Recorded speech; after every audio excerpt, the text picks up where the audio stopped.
தினக்கூலி வேலை செய்பவர்கள் வரை வெளியே தலைகாட்ட முடியாத நிலை இருந்தபோது ஊரையும் உள்ளத்தையும் சுத்தமாக வைத்துக் கொண்டவர்கள் யார் என்றால் அது தூய்மை பணியாளர்கள்.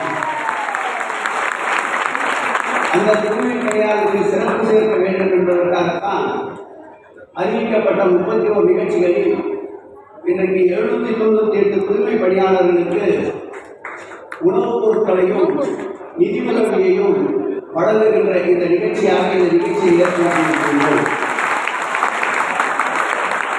கலைஞர் யாருக்காக வாழ்நாளெல்லாம் தன்னுடைய வாழ்க்கையை அர்ப்பணித்துக் கொண்டார்களோ அவருடைய வாழ்வு முன்னேற்றத்திற்காக இன்றைக்கு பாடுபட்டுக் கொண்டிருக்கின்ற நம்முடைய அன்பு தலைவர் தளபதி அவர்களுடைய வழிகாட்டுதலோடு இந்த நிகழ்ச்சி நடைபெறுகின்றது.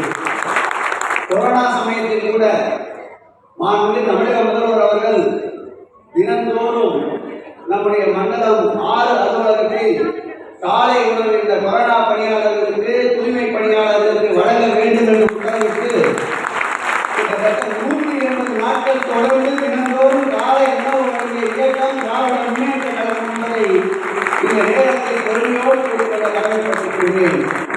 இதுபோன்ற நலத்திட்டங்கள் தொடரும். நாடாளுமன்ற தேர்தல் 40க்கு 40. நாடாளுமன்ற தேர்தலுக்கு பிறகு நாம் சந்திக்க போகின்ற சட்டமன்ற தேர்தல். இந்த சட்டமன்ற தேர்தலில் இலக்கு மாண்புமிகு தமிழக முதல்வர் அவர்கள் 200+ என்று அறிவித்திருக்கின்றார். 234க்கும் 34 என்பதை நிரூபிக்கிற வகையிலே நம்முடைய பணி தொடர வேண்டும் என்று கடந்த நூற்றாண்டு நிறைவு விழாவில் சபதமாக ஏற்போம். நன்றி, வணக்கம்.